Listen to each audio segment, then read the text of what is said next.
Terima kasih Tuan Speaker kerana memberi peluang kepada saya untuk membahas titah Duli Yang Maha Mulia Yang Pertuan Agong pada pagi ini, tengah hari ini. Terima kasih.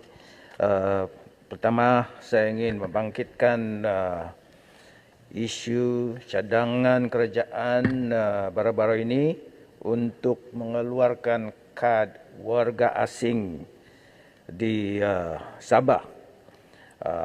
Cadangan ini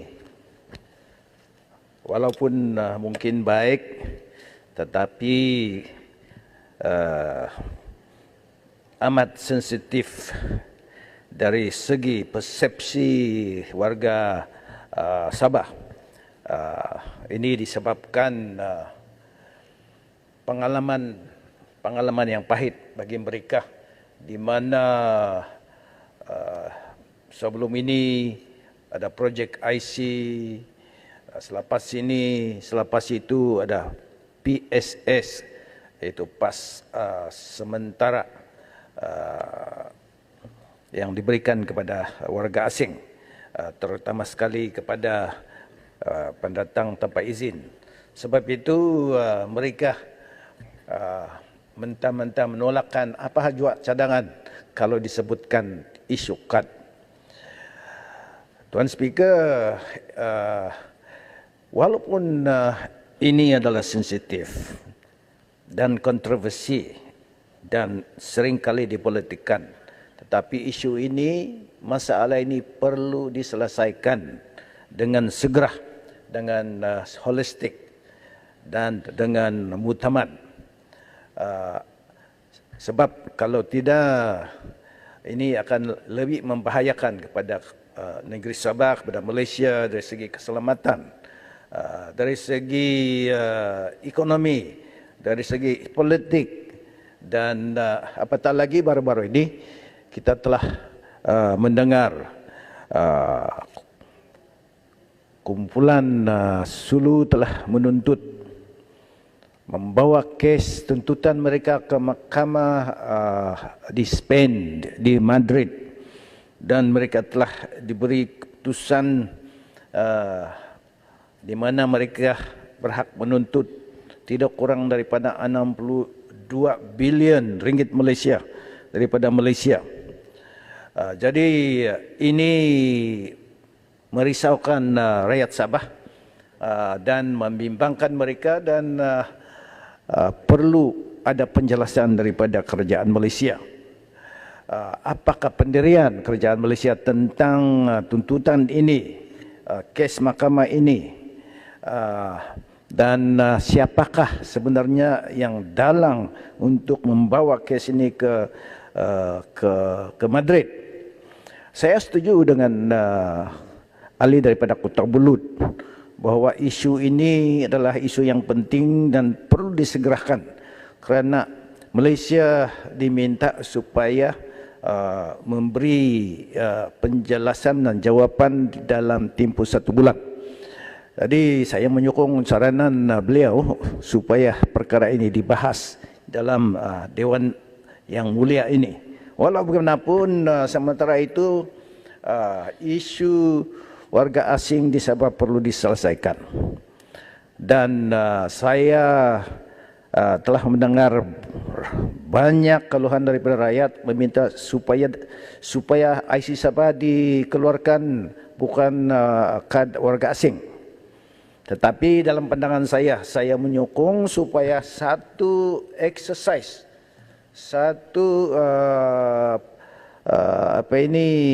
kajian dibuat untuk mendatahkan, to do census, pendataan setiap warga asing di Sabah, agar kita dapat menangani isu ini. Tanpa data kita tidak akan dapat menyelesaikan masalah ini, sebab kita tidak tahu berapa ramai mereka, di mana, kerja mana, alamat mana dan sebagainya, dan siapa mereka. Maka itu kerajaan negeri baru-baru ini telah menubuhkan satu jawatan kuasa khas untuk menangani masalah ini, dan termasuk juga cadangan mengeluarkan kad warga asing. Pandangan saya ialah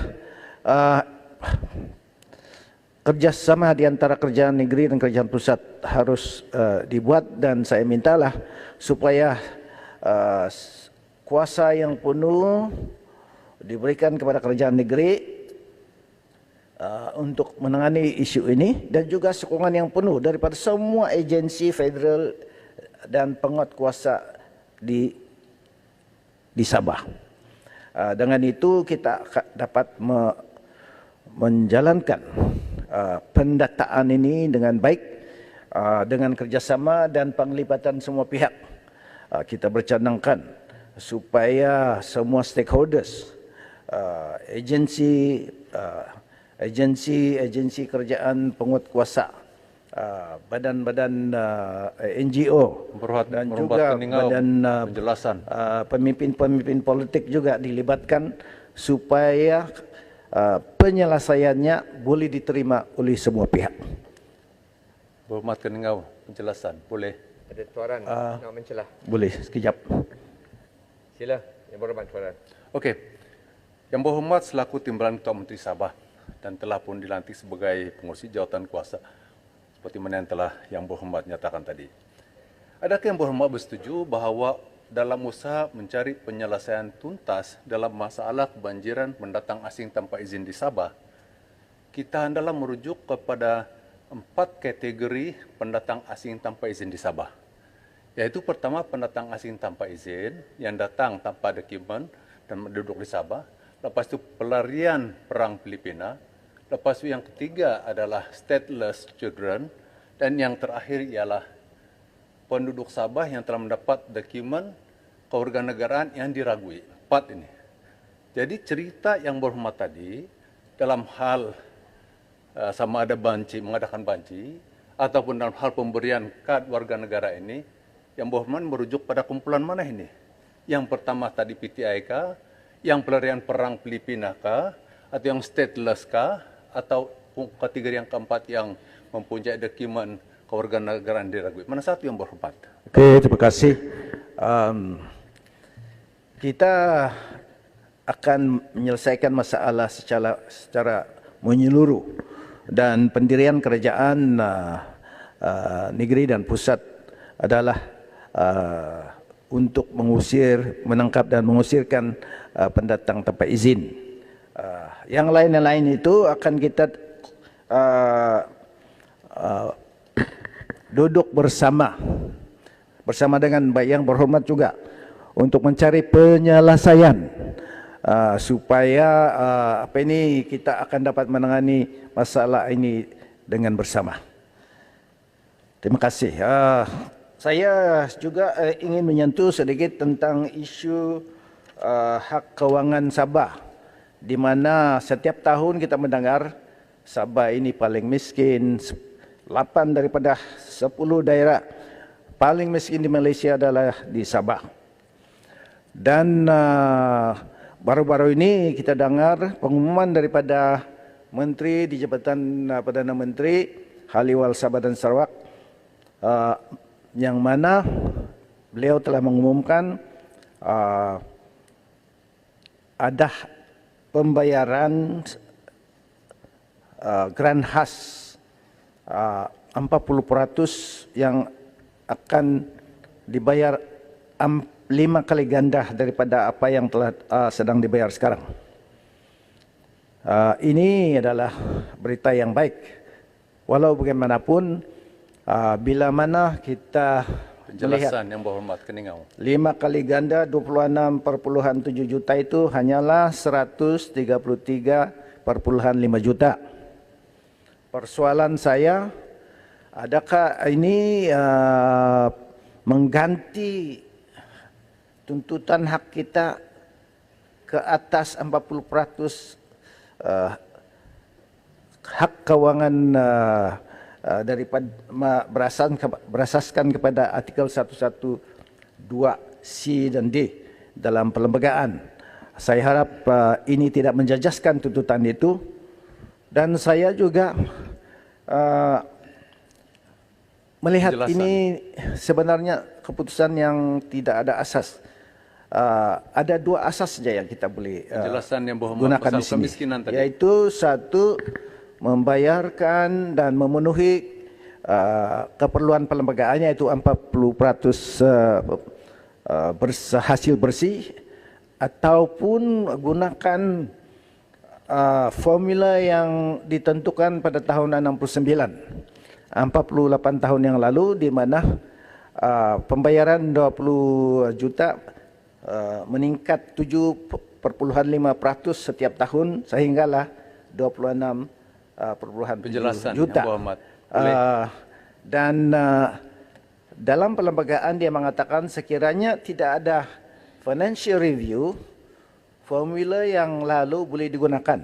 Jadi kalau kita berasaskan kepada formula itu, amount yang patut dibayar sekarang yaitu 26,7 juta, naik cumulatively 7,5% setiap tahun, 48 tahun. Sepatutnya yang dibayar pada tahun ini, pada hari ini adalah kurang lebih 1 bilion. Ini saya rasa boleh diangkat oleh kerajaan pusat. Saya juga ingin menyentuh sedikit tentang Boleh mohon penjelasan kursi. yang kemiskinan tadi Saya itu. tidak masak ni. Saya perlu Tuan, habiskan minta poin saya di Minta sini. bagi. Boleh Juga Yang Berhormat, menuntut bagi atau sedikit. tidak bagi Yang Berhormat? Saya bersetuju dengan akan-akan saya yang lain, di mana kursi Parlimen di Sabah dan Sarawak harus ditingkatkan untuk dikembalikan kepada misbah 1/3 ataupun 35% daripada jumlah keseluruhan. Jumlah keseluruhan pada hari ini adalah 222 kursi.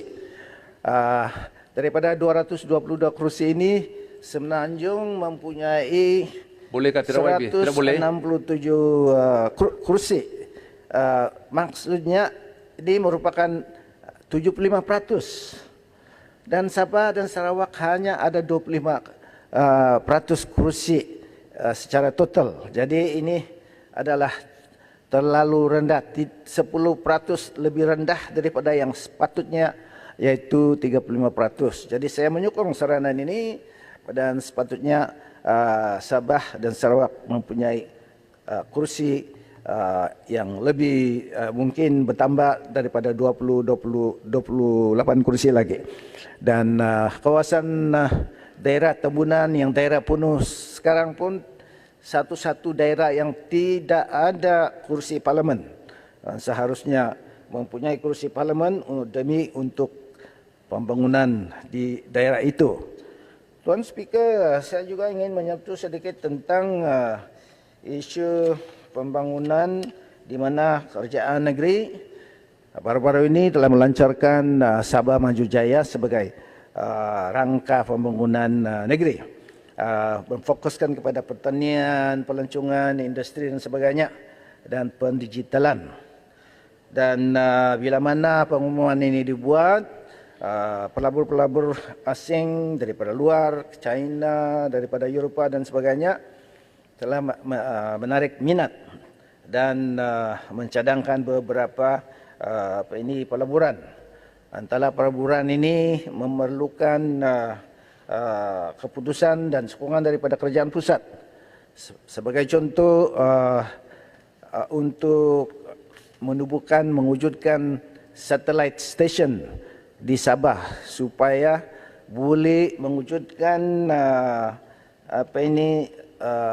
connectivity G5 tanpa mendirikan tower-tower, tetapi dari kepada satelit.